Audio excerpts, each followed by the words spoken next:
Welcome to Buckeyes TomOrrow Morning for Wednesday, January 31st. I'm your host, Tom Orr. The Akron game is in 213 days. The game against Michigan in 304 days. We sort of unofficially turned the page from 2023 to 2024 Ohio State football on Tuesday. That's when we got to talk to 5 of Ohio State's new transfer players. They've gotten 6. One of them is a true freshman, Julian Sayin. We're hoping to get to talk to him a little later on in the spring, but right now, talk to the 5 transfer players: Caleb Downs, Seth McLaughlin, Will Howard, Quinshon Judkins, and Will Kaczmarek. I missed it all. I was not there for any of it, but luckily for me and luckily for you, Kevin Noon of Buckeye Huddle was there for all of it. So Kevin's going to give us a little bit of a speed run through all of these interviews. And then I think probably in the coming days, we'll do a little bit of a deeper dive on all of them, but want to at least give you a little taste of some of the news we got out of the day. So Kevin, welcome. Let's start with Caleb Downs. Why Ohio State? What was life like in the transfer portal? What did we hear from Caleb Downs? Yeah, Caleb Downs said that being a high school recruit is a lot more fun than being a portal recruit. The calendar is so much more compacted as a portal recruit. I mean, because you have to get it all figured out and get enrolled in classes and everything. And whereas a high school recruit, you may have, if you're a top player like Caleb Downs was, several years of recruiting. Whereas for Downs, who didn't enter the portal day one, it was very abbreviated in order to get into a position to get enrolled at a new institution. He's somebody, it sounds like the adjuster position may be where he ends up. Talking to him about just the whole process. I mean, he, really has a great relationship with Tim Walton. Really likes everything so far with Ryan Day. Seems to really be taking to things. And he was asked point blank, "Are you the missing piece? Are you the piece that this team has been missing?" And he's like, "Well, that's not for me to say. I think we're going to be really good." And then, kind of going on to being elite, and not to borrow that from James Franklin and Penn State and their, are we elite? But you could tell that there is a quiet confidence with him, that he knows that that a defense is generally going to be better with him than maybe not with him. So I think all Ohio State fans should really be looking forward to Caleb Downs and what he's going to be able to bring to the table. Just a lot of the comments on the huddle board over at BuckeyeHuddle.com, everybody was really impressed with his maturity and his thoughtful answers. I mean, everything seemed to really come from a great place in terms of how he answered things. And I'm looking forward to it. Yeah, and I think Ohio State fans broadly are definitely looking forward to having Caleb Downs on their team as well. The adjuster position that Kevin mentioned, that's sort of that deep safety, free safety. That's where Josh Proctor and Malik Hartford played last year. So that's sort of where everyone sort of expected him to play. And then you put Lathan Ransom at the bandit or the boundary safety position. And then you've got your nickel slot kind of play guy, and that's Jordan Hancock probably. So that's where those safety positions kind of all sort of fit together. That's sort of what we expected from Caleb Downs, but good to have some confirmation on that now. So from one Alabama transfer to another, Seth McLaughlin, the center, we're pretty sure we know where he's going to play. He played center at Alabama. We think he's probably going to maybe be at center, or could he be a guard? Kevin, did we get any indication on Seth McLaughlin and what he might be doing? And then the snap issues, it's sort of the big issue, the elephant in the room from the guy who transferred from the school with the elephant mascot. Right, yeah, and it's something that certainly has to be worked on. I mean, there's a comfortability level with your quarterback and just all the mechanics that go there. And it's great. I mean, and we don't know, and we'll get into Will Howard here in a minute. We don't know who's going to be starting at what position yet, but I think the presumption is that's going to be Will Howard at quarterback and Seth McLaughlin at center, and they've got this whole off season to work together on these types of mechanics. And yeah, I mean, he's very excited for this opportunity. He's had 3 different OCs over, his career so far. I mean, he's going to be reunited with Bill O'Brien here at Ohio State, spoke highly of his relationship with Bill O'Brien, spoke very highly of Will Howard and everything he's gotten to see there. I mean, really the focus is kind of on just this group of 5 guys, because we didn't really get to talk a lot about Julian because he was not part of this interview session. But yeah, it's going to be center, and you just kind of go from there, and a lot of people wanted to know with him, how do you deal with maybe some of the less than positive feedback he received on social? And it's like, well, that's, I'm not concerned about that. That's kind of over and done with.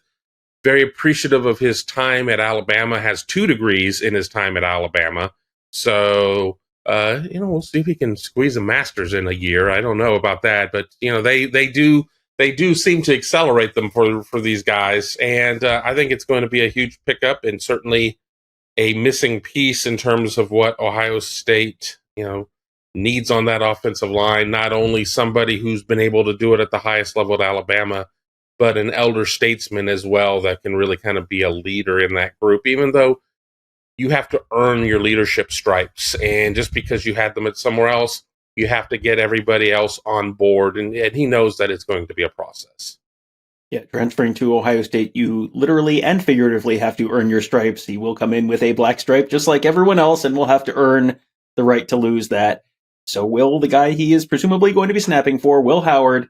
And Will Howard had an interesting decision leaving Kansas State, because he had options in college, and he also had some options at the next level. So, what was he thinking about and looking at and sort of balancing as he made that decision in the transfer portal? Yeah, I mean, USC and Miami of Florida were both options as well, but it really sounds like it was between Ohio State and the NFL for Will Howard. It sounds like Ohio State was his preference to have a year, call it finishing school, call it whatever you want it to be at Ohio State before, trying his hand, at the next level.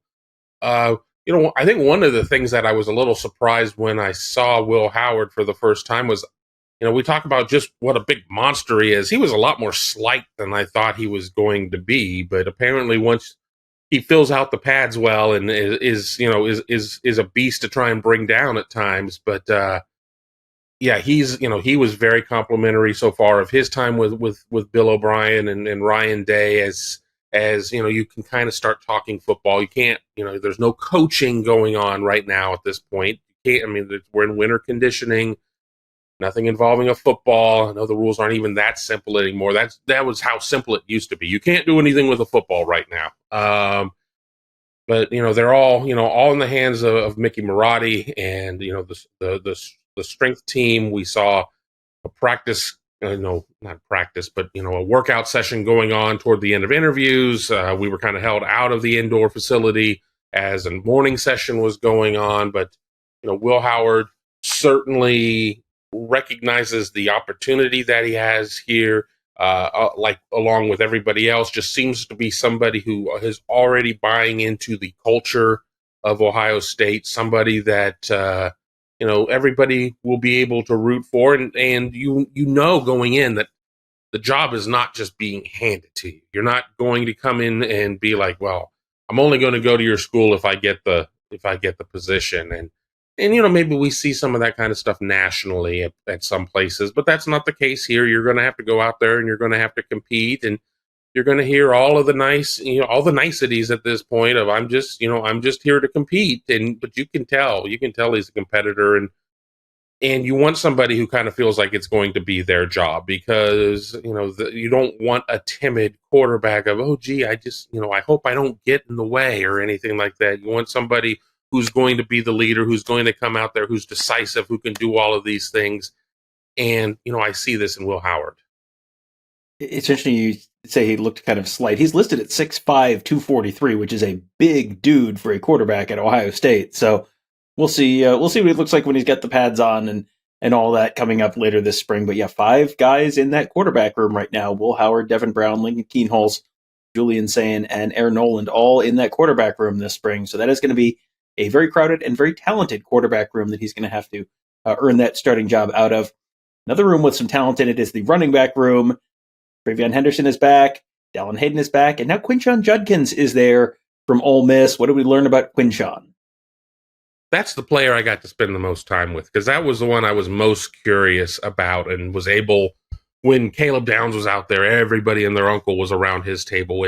when Quinshon came out, 2 other players were out as well. So you were able to start stacking some questions together. But I think he definitely understands modern running back management at this point, and that you can't be a 35 carry back. And the talk of tread on the tires was at length, and he's excited to get out there and compete with Trevion Henderson. It was brought up about maybe that with the addition of Dallin Hayden, the most talented running back trio in the nation. He's like, oh yeah, definitely.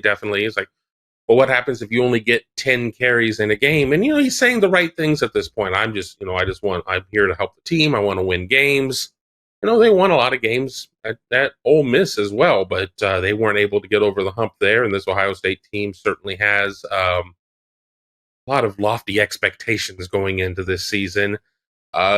We had a chance to kind of talk to him about how quickly has he studied the Big Ten. He's like, yeah, I didn't know a lot about the Big Ten. I didn't realize how big it was before I got here. I'd never been to Ohio before. It's certainly a lot colder.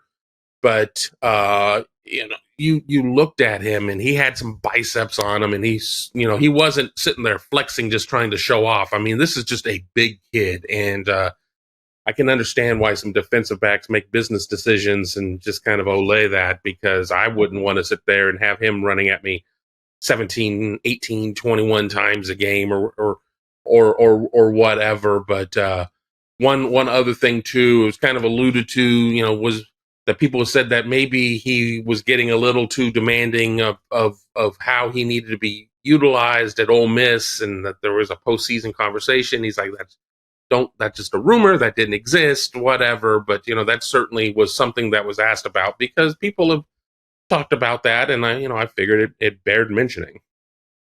And then last up, sort of the least heralded of the 6 transfers so far for the Buckeyes, the tight ends, which is always someone who's going to fly a little bit under the radar in Columbus. And they've brought in a bunch of guys from the SEC, and especially from Alabama and Ole Miss. Will Kaczmarek has come from Ohio University down in Athens. So coming from the MAC versus coming from the SEC, you're going to be a little more under the radar. We've talked a lot about him in terms of being a blocking tight end. He had 22 catches for 243 yards and a couple touchdowns last year. So he is not just purely an extra offensive lineman, but 6'6", 256. He's probably going to fit that blocking role for Ohio State a good amount. He's someone who I think he fits the Ohio State tight end role absolutely perfectly, where no one's really talking about him. It's very easy to, get caught up in all the 5 stars and just sort of forget about him. But you also know he's going to end up playing a pretty significant role for the Buckeyes this fall. Will said, and I quote, "I love blocking," end quote. And that's really where we could just even end this at this point, but I'll go a little bit further. Welcome to Columbus. I mean, you, sir, have made a wise decision. He picked the right chalice over there, for the Raiders of the Lost Ark, Last Crusade, whatever. I mean, he chose wisely, because Ohio State certainly needs a blocking tight end out there. Whether or not, in 12 personnel, he's accompanied by G. Scott Jr., Jelani Thurman, Bennett Christian, whatever that may be. Then, of course, they've got the incoming freshmen with Max LeBlanc and Demarion Witten. There's always going to be a need for that blocking tight end. And, of course, I've already had friends reach out to me. It's like, can he teach the receivers how to block? I mean, I guess. But, yeah, it's going to be a blue-collar position for him. And he is totally fine with it. This is not a case of, well, I wanted to do a bunch of different things on the field. He genuinely wants to get out there and block and hit people and do stuff like that. And you need those types of guys. I mean, yes, we all look at the star ratings and are like 5 stars across the board. That's what you need. No, sometimes you do need the guy that maybe a little unheralded, and rightly or wrongly, is it a matter of just because he played in the MAC, and God bless MACtion on Tuesdays and Wednesdays and Thursdays and everything else, but sometimes you can't watch them all, and you just don't necessarily think about the OU, Ohio University, not to be confused with Oklahoma, tight end. But I think he's going to be a good fit there, and it seems that he's already really bonding well with Keenan Bailey. He's like, Keenan, not only a coach, but, just somebody that you can just sit there and talk with. I'm very comfortable. But I think he is going to bring a difference into that tight end room, especially with the departure of Cade Stover, Farmer Gronk, if you will. I think that having Will Kaczmarek in there is going to make that room and everybody involved that much better. Well, there you go. So there is the sort of cliff notes on the 5 guys we got to talk to on Tuesday. We're going to end up doing a little bit of a deeper dive on several of those guys a little later on this week. Let you hear directly from them. Just, new guys on the team. Let you see them, let you hear them, let you get the unfiltered view of what brought them to Ohio State, what they're expecting this fall, and much, much more. So we'll have that coming up on shows a little later on this week and maybe this weekend as well, as we sort of space those out a little bit. We're going to supposed to allegedly going to be talking to some of the younger guys as well, coming up in the coming weeks as well. So that should be fun. Always look forward to that, because again, these are people that you've probably heard the names, you maybe have seen the recruiting rankings, and then get to put a little, put a face to it, put a voice to it, and start getting to know the next group of Ohio State Buckeyes. There's a very talented team coming back, and there is some very talented group coming to Columbus to join that talented group that is coming back, which means it is probably going to be a pretty fun football season in Columbus, Ohio.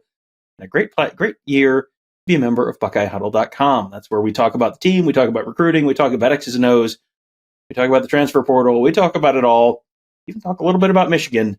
Might not be quite as good of a season on Michigan as well. That'd be Ohio State fans' very favorite kind of football season. So why don't you join us at BuckeyeHuddle.com to talk about it all, and join us as well at YouTube.com/BuckeyeHuddle, where we talk about all that stuff and more. Make sure you're subscribed there. Make sure you're subscribed at BuckeyeHuddle.com. We will see you there. Thank you guys all for joining us. Have a great day. We will talk to you tomorrow.